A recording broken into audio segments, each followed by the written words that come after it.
আপনারা ইতিপূর্বে অবগত আছেন যে গতকাল সন্ধ্যার সময় রামগঞ্জ উপজেলার ৫ নং চণ্ডীপুর ইউনিয়নের শ্রীরামপুর গ্রামে রামগঞ্জের প্রতিষ্ঠিত ব্যবসায়ী জনাব মিজানুর রহমান সাহেবের সহধর্মিণী এবং তার কন্যাকে ডাকাতি এবং পরবর্তীতে জবাই করে হত্যা করা হয়েছিল।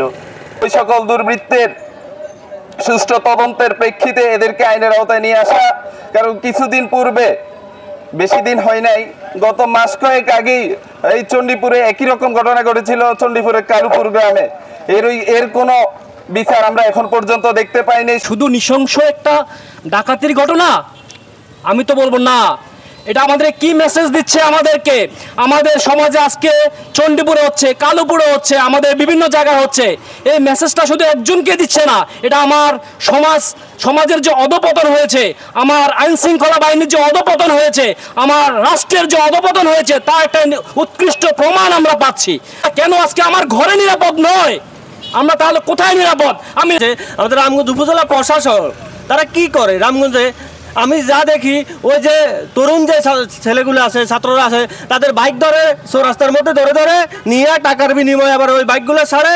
এরপরে আর আদার্স অন্য কোনো কাজ নেই, সালিশ বাণিজ্য করে। রামগঞ্জ উপজেলায় থানার মধ্যে সালিশ বাণিজ্য করে। কেন? আপনাদের কাজ রাত্রে ডিউটি করে, আপনারা এলাকায় এলাকায় ঘুরেন।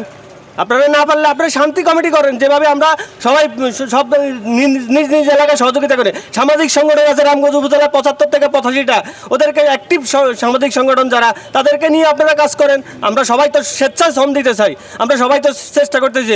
জুলাই বিপ্লবের পরে যদি রামগঞ্জ উপজেলার মতো জায়গায় এই ধরনের ঘটনা ঘটে, এটা আসলে মেনে নেওয়া যায় না। আমরা সচেতন মহল, আমরা চাই, আমরা শান্তি চাই, আমরা শান্তি চাই। মাদকের আশ্রয় প্রশ্রয় দিচ্ছেন আপনারা যারা রাজনীতিবিদরা আছেন, আপনার দলের আপনি এমন একজন লোককে দলের প্রতিনিধি বানাতে চান যিনি রামগঞ্জ উপজেলা মাদকের ডিলার। আপনি কেন তাকে পদ পদবি দিবেন? আপনি দেওয়ার আগে দেখবেন না যে আপনি রামগঞ্জের জন্য কি করতেছেন?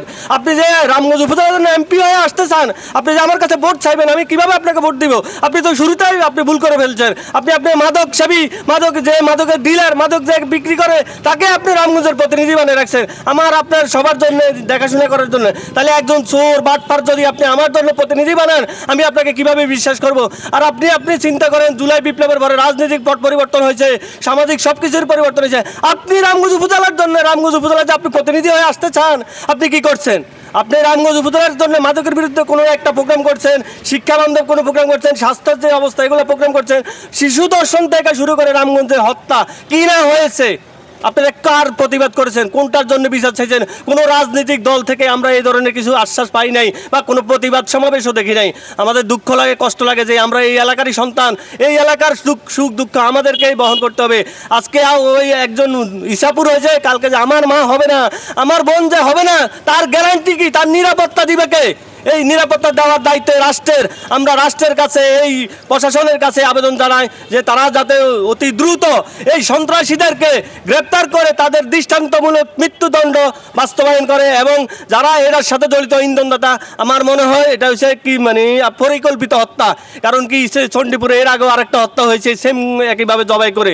তাহলে আমরা কতটা পাষাণ হয়ে গেছে মানুষগুলা, আমরা তাদের বিচার চাই। আর আমি সংক্ষেপে এখানে শেষ করছি।